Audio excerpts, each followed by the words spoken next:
Alain Waro, bonjour. Bonjour. Retour à Paris après le confinement. Oui. Comment vous avez trouvé Paris? Paris vide. Ou plutôt vidé. Comme vidé de sa substance. Comme si la moitié de la ville avait tout d'un coup disparu. Les rues sont calmes. Peu de circulation. Beaucoup moins de bruit. Beaucoup de passages d'oiseaux dans le ciel, par contre. Le masque? Le masque partagé.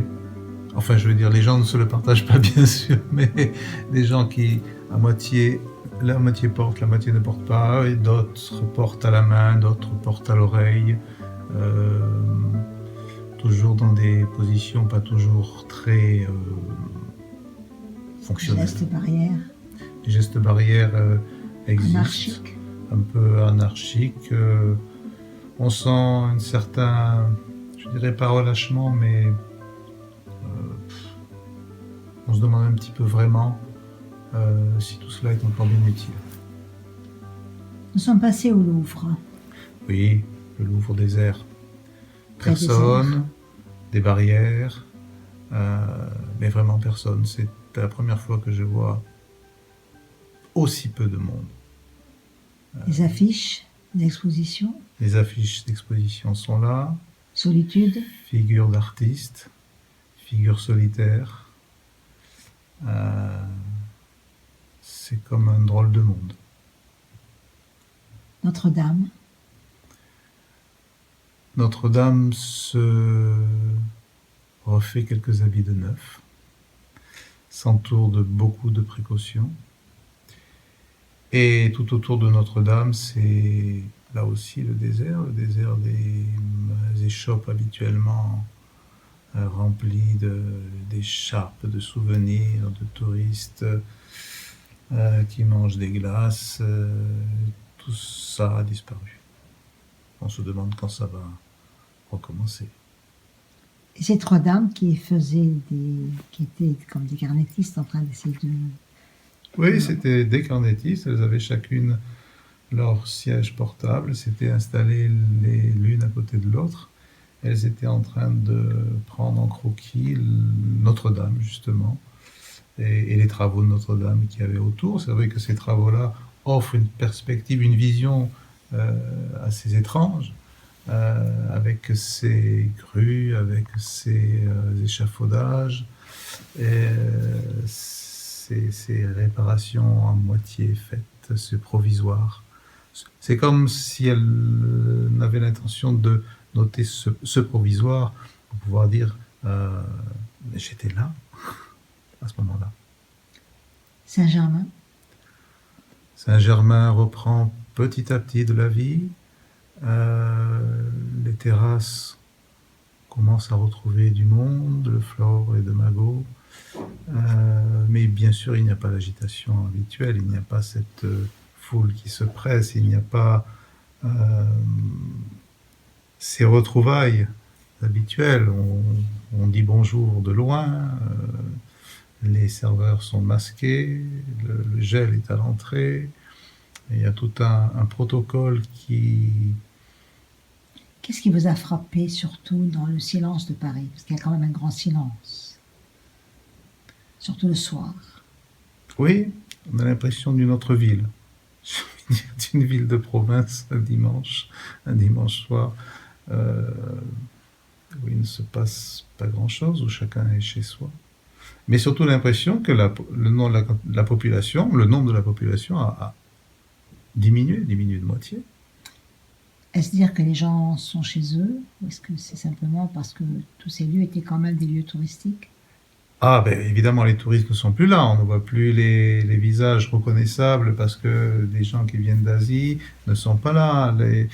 Il n'y a pas que, mais les touristes ne sont pas là. Ça, c'est clair et net. Les touristes français non plus ne sont pas là, de toute façon. Et les Parisiens, sans doute, travaillent davantage chez eux, restent davantage chez eux. C'est assez compliqué, finalement, de sortir comme ça. Vous vous attendiez à ça? Non.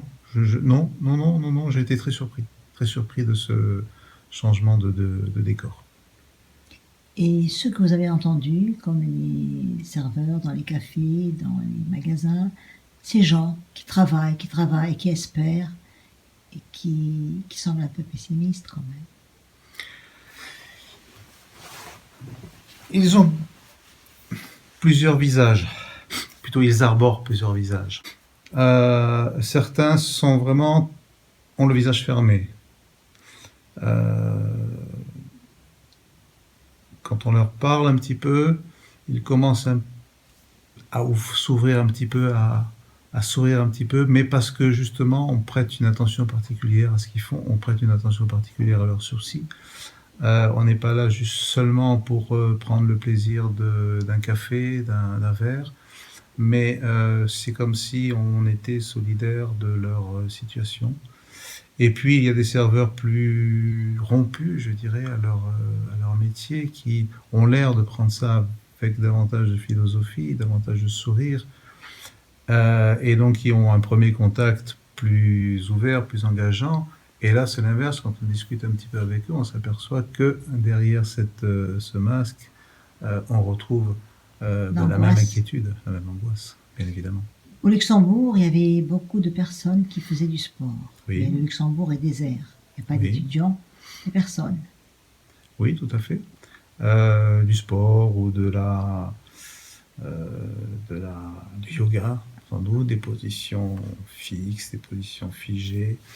Ça semblait là aussi comme un lieu de villégiature très retiré, presque hors saison. Vous m'avez dit un mot qui m'a beaucoup frappé. Ce n'est même pas solitude, c'est comme une ville en attente.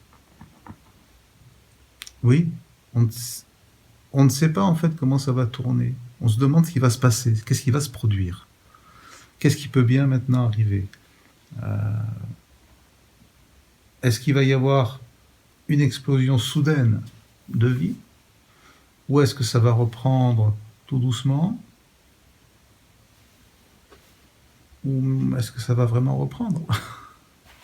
Vous m'avez dit que vous étiez quelque part un peu solidaire de ces affiches d'artistes, justement. Que ce soit au Louvre ou ailleurs, on a l'impression qu'il y a une grande solitude sur ces affiches. Parce que l'affiche est là, en vue de quelque chose, et qui n'a pas eu lieu, qui aura lieu plus tard. Oui, l'affiche est là, bien sûr, mais elles annoncent un événement qui aura lieu. Elles montrent un personnage, puisque c'est figure d'artiste, et ces affiches sont là, mais finalement, il n'y a personne pour les voir. Double peine. Une double peine, c'est comme les artistes du spectacle vivant, ils sont toujours là, heureusement, mais il n'y a personne pour les voir encore. Mais vous qui avez aussi dû renoncer à votre... il y avait un concert poésie le 3 mai dernier à la mairie du 5e arrondissement, et les événements ont fait qu'il n'a pas eu lieu. Quel était votre sentiment? Parce qu'il a été préparé quand même longuement. C'est très attristant, bien sûr. Il a été préparé longuement, mais... Il est remis, hein, il est remis, reporté, bien sûr. Il n'y a pas de problème. Mais... Bien sûr, on est... Un événement reporté, est-ce qu'il a la même chose? On a la même foi? Il sera nécessairement différent. Je crois que l'élément reporté ne peut pas se reporter de façon absolument identique, parce qu'il faut toujours coller à un moment, c'est une nécessité du moment. Donc le moment reviendra, et on s'adaptera à ce moment-là, et on évoluera, on fera peut-être des modifications de programme, on adaptera. Il faut pas rester sur un passé qui n'a pas eu lieu pour essayer de le reproduire tel quel. Je pense que c'est une erreur. Alain Warraud, c'était donc un petit micro-trottoir avec un étranger à Paris, parce que moi qui ai vécu toute cette période et la torpeur complète de Paris, c'est vrai que vous donnez un son et une image de quelqu'un qui arrive, en quelque sorte, un étranger à Paris. C'était notre micro-trottoir, donc aujourd'hui. Et un petit mot pour la fin?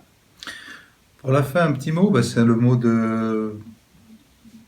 Tout reprend petit à petit.